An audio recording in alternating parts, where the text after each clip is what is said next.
Tag, Marx. Nice to meet ya. My name's Ludwig. Call me teacher. The master of markets, the Austrian boss. You don't like profits? Well, let's talk loss. Ludwig von Mises was born in September of 1881 in the province of Galicia, which was part of the old Austro-Hungarian Empire bordering on the Russian Empire. And was born into a Jewish family. Remember the Jewish bourgeoisie, actually, you could say. And his grandfather was ennobled by the Habsburgs, von. That's where he gets von Mises.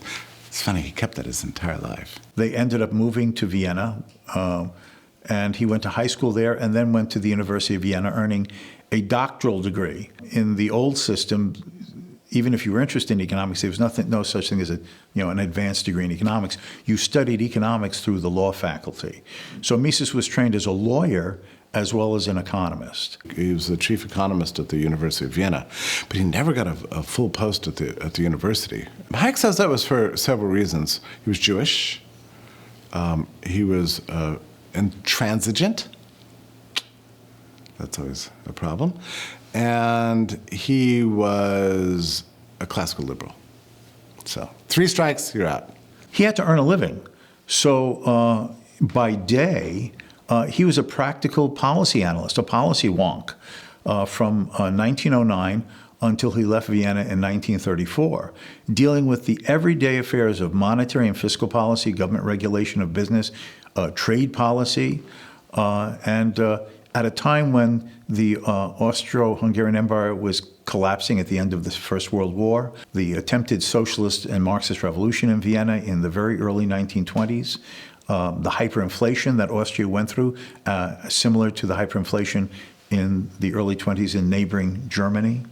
And as a result, as a practical man of economic policy affairs, he was one of the most well-known and prominent public figures in the Vienna of the 1920s and the first half of the 1930s. And he remarkably, while he had this full-time job, wrote books and articles and made 2 especially remarkable contributions. One was in the theory of money and credit to explain the business cycle, or at least sketch the beginnings of an Austrian theory of the business cycle. The idea that money is not a creation of the state. It has historically emerged from the interactions of people in the marketplace. Its value is determined by market supply and demand, not by government edict. And most importantly, he said that contrary to often held belief that the business cycle, the booms and busts of inflations and recessions, are not endemic or inherent in the market economy, but are the result of misguided mismanagement by central banks in manipulating interest rates and distorting the relationships between savings and investment, and brings about investment booms that, once the inflation is stopped or slowed down, is found to be unsustainable and the recession sets in. To this day, I think it's a tremendous book to read on what is money, and where does it come from? How do we get it? What does it do? But his real claim to fame as an economist came in the immediate aftermath of the First World War. In 1920, he published an article called Economic Calculation in the Socialist Commonwealth. You have to appreciate the historical setting. During the midst of the First World War, there has occurred the Bolshevik or the Communist Revolution in Russia. There is set in motion a 3-year civil war in Russia in which Lenin and his Bolsheviks are fighting the anti-communist or white armies, at the end of which the communists are triumphant, and shortly after that the country is consolidated and renamed the Soviet Union. But in that midst of the immediate years after the war, there was this idea that the future has arrived. It's the end of capitalism. There will now be the institution and the practice of a socialist planned economy. Now, what is a socialist planned economy?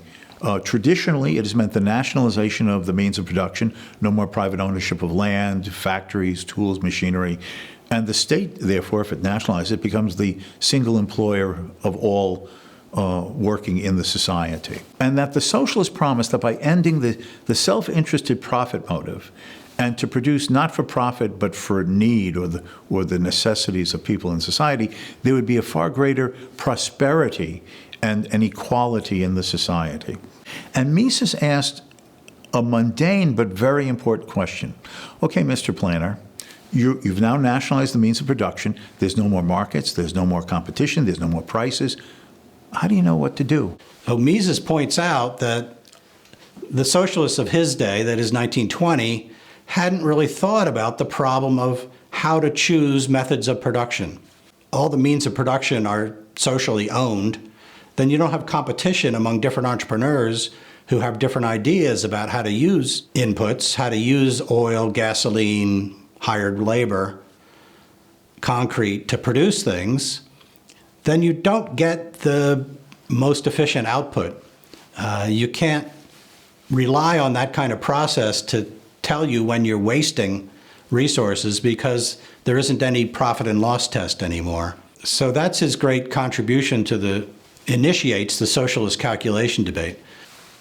An avalanche of criticisms came down upon him. He responded to his critics. The critics had to respond to his repartee, with the consequence that by the 1930s, the socialists are having to admit he's right. You have to have some value common denominator to know what everything is worth to make any rational decisions. So then in the 1930s, you have a Polish economist named Oskar Lange who tries to make this idea, well, we'll play at markets and have market socialism. We'll have the government set prices, and then government factory managers will use the prices to try to make rational calculations and decisions, and the government will sort of adjust prices if needed.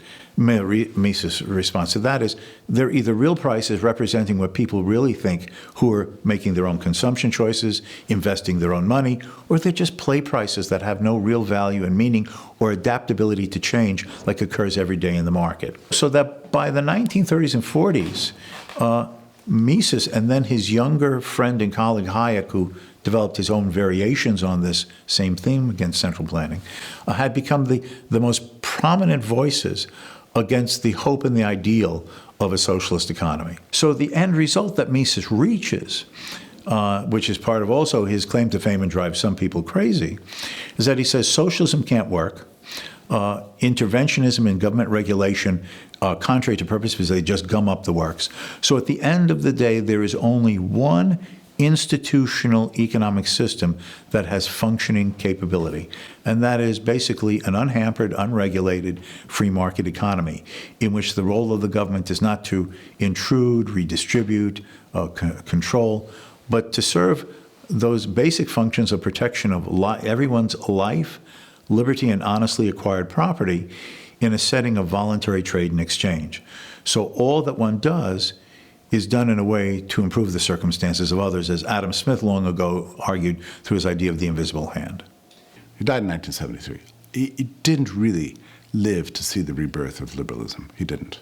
So he died. The Soviet Union still survived. He died. The Cold War was still on. I mean, he died, and Keynesianism hadn't yet been discredited. He died before the whole system that he fought against his entire life completely unraveled. It always makes me sad. It makes me sad to think that. And yet it should increase our admiration for him, that he fought and he fought and he fought without ever seeing any evidence that he was ultimately right.